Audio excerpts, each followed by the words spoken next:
Oi pessoal, bem-vindos ao canal Filosofísica, eu sou a Marisa, professora de Filosofia. Eu sou o Léo, estudante de Física. Bom pessoal, dessa vez a gente vai trazer Fábio Braza. Faz tempo que a gente não escuta ele, né? A gente já deixou claro aqui a nossa admiração. A gente já ouviu a música De Volta ao Passado, De Volta ao Futuro, Anel de Giz. Vou deixar linkado aqui no card, quem não viu ainda vai lá ver, porque a gente gostou muito de tudo que a gente ouviu. E dessa vez é a música nova dele, né? Queima de Arquivo. É uma música que saiu hoje, no dia que a gente tá gravando. Não sei exatamente o que se trata, mas é do Braza, então eu imagino que vem pedrada. Vamos botar o capacete aí, ouvir junto aí e fazer análise depois. A gente gosta muito, muito dele mesmo. O Braza ele tem uma pegada diferente, né? Ele traz muita filosofia pra dentro das músicas. Sim. E é muito legal. Bora pro vídeo? Vambora.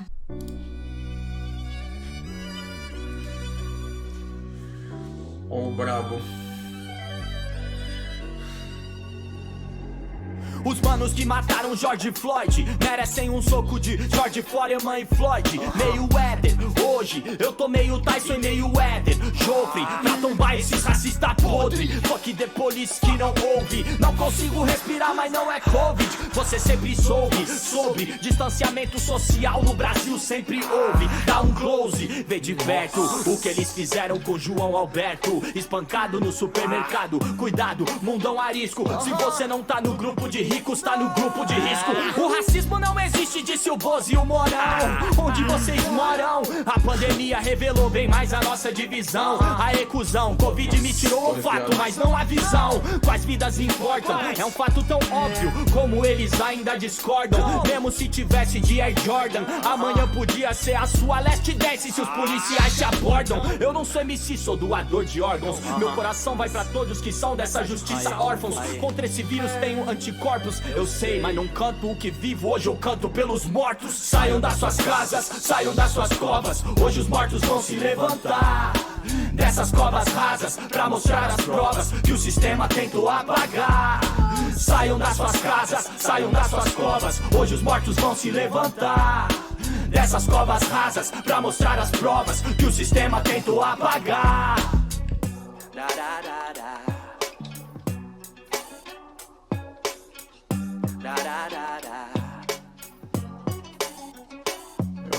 Quando o rap canta, é cada índio morto pela colonização que se levanta. É zumbi vindo vingar os que cortaram sua garganta. É pra acordar defunto, e até quem foi calado nessa hora canta junto. Seu cântico é pelos ossos em pilhas que fazem trilhas no Oceano Atlântico. Os levados pela corrente dos mares e dos maus ganham vida pelos bares e saraus. E cada alma assassinada num navio negreiro é ressuscitada por cada rapper negro brasileiro. Quando o rap canta, parceiro, quem canta primeiro é João Cândido, Chico Mendes e Antônio Conselheiro. E quando as mina canta, é por Agatha, Maria, Marielle e outras tantas. E se o corpo de Amarildo ainda não foi visto, não posso perder tempo falando da roupa que eu visto. Não adianta, quando o rap canta, é uma baioneta apontada bem na cabeça desses pilantra. É pra saltar o cofre de quem roubou da gente e devolver pra quem não tem nem o da janta. É o grito na garganta de quem não tá aqui. Cada música é uma autópsia e o mic é um bisturi. Cada MC é um médico legista a falar pelos mortos que ainda vivem, a clamar pela justiça nunca vista. Saiam das suas casas, saiam das suas covas. Hoje os mortos vão se levantar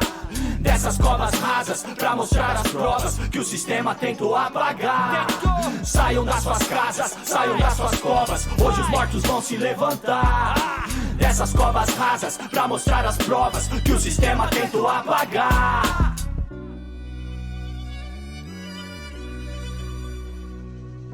Caraca. Putz. Pedro Lotto e Way.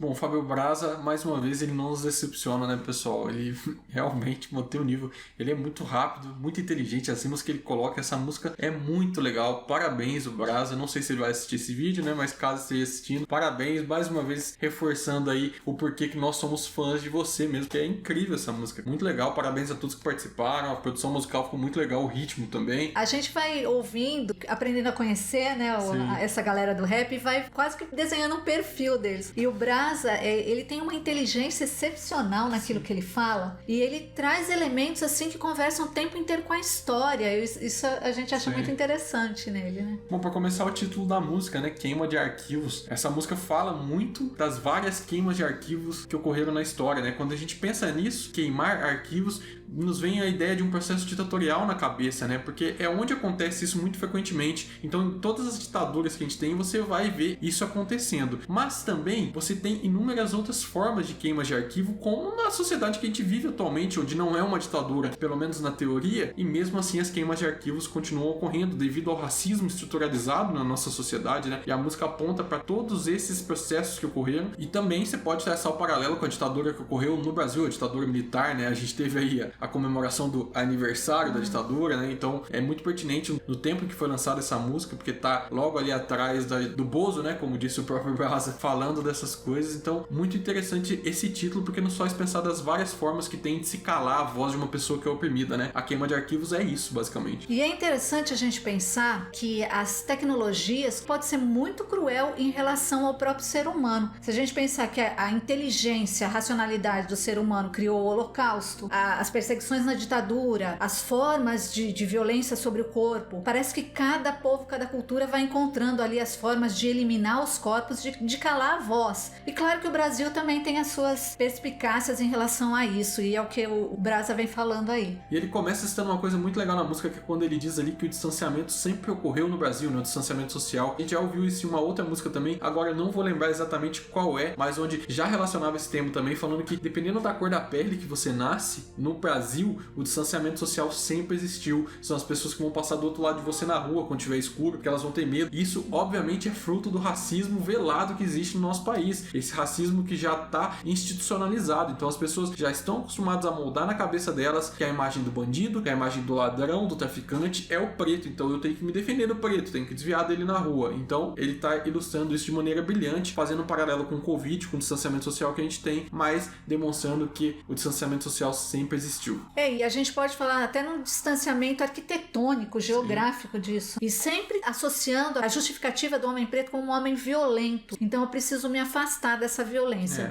Quando na verdade a gente sabe que não é assim que funciona, né? Aí é o significado da periferia, é aquilo que está afastado ali do centro da cidade. Então a gente deixa aqueles pretos, a gente deixa aqueles pobres ali afastados do resto da sociedade, porque eles são os violentos, eles são os que vão nos causar problemas. Então aí o distanciamento social também de uma outra forma, dessa vez um conceito geográfico. Você sempre soube sobre distanciamento social no Brasil, sempre houve. Dá um close. Pô, e depois ele segue dizendo: mundão arisco, se você não tá no grupo de ricos, você tá no grupo de risco. Olha aí ele ilustrando o que tá acontecendo na nossa sociedade atualmente, que a gente tem ali um monte de negacionistas que não são do grupo de ricos, mas todo esse processo de alienação, e essa música trata muito disso também, né? A gente vai falando disso um pouquinho mais pra frente, como que a alienação causa esses problemas em que a gente vive atualmente, e obviamente isso é pensado, é uma estratégia política, né? Você manter a sociedade alienada faz com que você se sinta ali pertencente ao grupo de ricos, quando na verdade você tá no grupo de risco. Você não é um milionário, você não é um bilionário, você não é o filho dos senhores de engenho, como disse o Dom L lá na música Aquela Fé, né? Você não faz parte dessa parcela da população. Por que você tá defendendo esses caras que são os bilionários, que só são bilionários por conta dessa separação das capitanias hereditárias que ocorreram há 500 anos atrás, cara? Isso não tem lógica. São as mesmas famílias que tomam conta do poder desse país há séculos, desde a sua fundação. Ele tá ali exemplificando por que não faz sentido a gente defender essas coisas, né? É uma pequena elite que acumula grande parte da riqueza do país e do mundo, inclusive, mas vamos pensar em Brasil. E eliminando uma parcela da população, ou seja, aniquilando, deixando calado, queimando o arquivo, como o Brasa diz, depois deles, quem vai vir? Qual o grupo? Vê de perto o que eles fizeram com João Alberto, espancado no supermercado. Cuidado, mundão arisco, se você não tá no grupo de ricos, tá no grupo de risco. Bom, depois ele segue reforçando essa ideia que a gente tá falando aqui agora, né? Dizendo que a pandemia revelou bem mais a nossa divisão. E é exatamente isso que a gente tava discutindo agora mesmo. E essa música faz muito esse paralelo com a pandemia que a gente tá vivendo atualmente, né? Como se essa pandemia fosse uma queima de arquivos, e de certa forma é, né? Sim. Porque a gente sabe exatamente quem tá morrendo mais, quem tá sofrendo mais com essa pandemia. Obviamente são as pessoas que vivem na periferia, são as pessoas marginalizadas. Estatisticamente, a grande maioria dos mortos são as pessoas que moram nas favelas. A gente tá vendo pessoas que estão morrendo sem sequer ter o direito a uma assistência médica, pessoas que dependem do Sistema Único de Saúde. A pandemia revelou bem mais a nossa divisão. A recusão, Covid me tirou o olfato, mas não a visão. Bom, e depois ele faz um questionamento muito legal, né? Quando ele diz quais vidas importam. É um fato tão óbvio, como eles ainda discordam.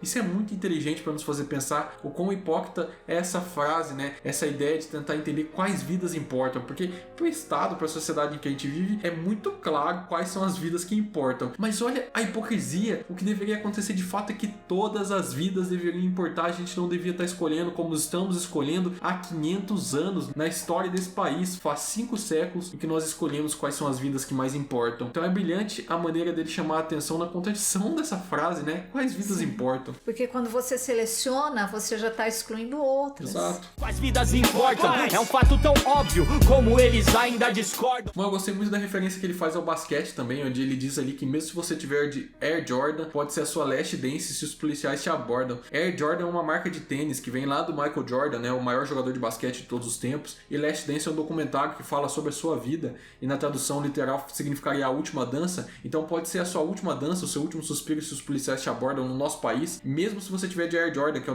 tecnicamente é um tênis caro, é um tênis da elite ali, né? Parece muito o que o Projota diz lá no Poetas no Topo, né, onde ele fala que um preto de chinelo tá roubando e um preto de BM já roubou e tá curtindo. Brasa tá querendo passar a mesma ideia aqui com outras palavras, e é muito interessante, tão válido quanto essa analogia que ele faz, né? Mesmo se tivesse de Air Jordan, amanhã podia ser a sua last dance se os policiais te abordam. Quando ele diz, eu não sou MC, sou doador de órgãos, meu coração vai para todos que são dessa justiça órfãos. Muito interessante isso, porque ele tá se irmanando com a dor, né? E nós achamos de uma modéstia incrível ele dizer, contra esse vírus tenho anticorpos, eu sei, mas não canto o que vivo hoje, canto pelos mortos. Então ele sabe, porque ele é branco, ele sabe que a dor que as pessoas que sofrem o racismo sentem, mas ele não pode se colocar no lugar dessa dor. Ele tá cantando em solidariedade. E eu achei de uma modéstia muito bonita dele, de se colocar no lugar dele. Ó. Eu não posso falar da sua dor, mas eu posso estar junto com você nessa dor. É muito genial essa maneira que ele tem de ilustrar os privilégios que ele tem por ser branco. Então ele constrói toda essa ideia que nos remete à saúde, né? Então ele tá falando aí de órgãos, de coração, e aí você pensa na doença, e ele tá falando que para esse vírus ele tem anticorpos. Eu sou branco, são os meus privilégios. Genial essa maneira de ilustrar isso. Eu não sou MC, sou doador de órgãos. Meu coração vai pra todos que são dessa justiça órfãos. Contra esse vírus tenho anticorpos. Eu sei, mas não canto o que vivo, hoje eu canto pelos mortos. E o refrão, ele possibilita inúmeras análises. Saiam das suas casas, saiam das suas covas. Hoje os mortos vão se levantar. É incrível essa oposição entre casas e covas, porque casa nos remete a uma ideia de proteção, de aconchego, de segurança. E covas, justamente o contrário, é fim, é a morte, e não precisa ser necessariamente a morte no sentido literal, mas a morte daquilo que você acredita, a morte das suas ideias. Então esse refrão é incrível, é como se ele estivesse chamando, saiam dessa apatia e vamos lutar. Hoje quem vai falar é quem está sofrendo isso, quem está no abismo e está sendo empurrado pra cova. E isso remete àquilo que eu falei anteriormente, né, sobre a alienação, como que essa música fala bastante da alienação. Essas covas, essas casas, não necessariamente ele está se referindo a pessoas que já morreram, né? Ele pode estar falando das covas em que a sua mente está ali. Então todo esse processo de alienação, hoje a gente vai se levantar, a gente não vai mais aceitar isso. Saiam das suas casas, saiam das suas covas, hoje os mortos vão se levantar dessas covas rasas, pra mostrar as provas que o sistema tentou apagar. Bom, uma outra coisa que ele faz também, que parece remeter a um processo até ditatorial, como eu já citei anteriormente, né? Quando ele diz que é para acordar defunto, até quem foi calado nessa hora canta junto. Essa ideia de calar, a ideia de queimar arquivos, como eu disse anteriormente, remete a um processo ditatorial. E é interessante a gente pensar também que a ditadura que ocorreu no nosso país, a ditadura militar, né? Ela acabou, entre aspas, ou pelo menos foi mitigada para uma parcela da população, no caso os brancos. Todo o processo que veio contra a ditadura militar veio em grande parte por causa da academia, foi um movimento acadêmico que era majoritariamente ocupado pelos brancos, mas a gente vê que a ditadura militar, ela continua ou não foi mitigada para uma grande parte da população, que é a população periférica, que tem a sua voz calada, silenciada o tempo todo de inúmeras maneiras, seja pelo Estado, seja pela sociedade, seja pelo racismo. Então, olha como a ditadura é cruel e como ela não acabou, como as pessoas ainda têm as suas vozes caladas. Quando o rap canta, é cada índio morto pela colonização que se levanta. É zumbi vindo vingar os que cortaram sua garganta. É pra acordar defunto e até quem foi calado nessa hora canta junto. Um verso que traz uma imagem muito interessante, mas muito cruel também, é quando ele diz: seu cântico pelos ossos em pilhas que fazem trilhas nesse oceano Atlântico. Se a gente lembrar da história dos navios negreiros que traziam os africanos para o Brasil, tem-se aí, e isso é constatado, que como muitos morriam dentro do navio por inanição, por violência física e mesmo por se jogarem no oceano Atlântico, criou-se no Oceano Atlântico uma rota de tubarões que não existia. Alteração até da natureza, das forças da natureza, diante da violência imposta pelo homem. Seu cântico é pelos ossos em pilhas que fazem trilhas no Oceano Atlântico. Os levados pela corrente dos mares e dos maus ganham vida pelos bares e saraus. Bom, é muito legal também as referências que ele faz ali a João Cândido, Chico Mendes, Antônio Conselheiro. E eu tava conversando aqui com a minha mãe, né? Como que isso é recente na memória da nossa história, da nossa civilização. Isso aconteceu ali no começo do século XX. Você tinha ali os brancos, o restante da sociedade, a Europa, descobrindo coisas como a física quântica, discutindo a física relativística de Einstein.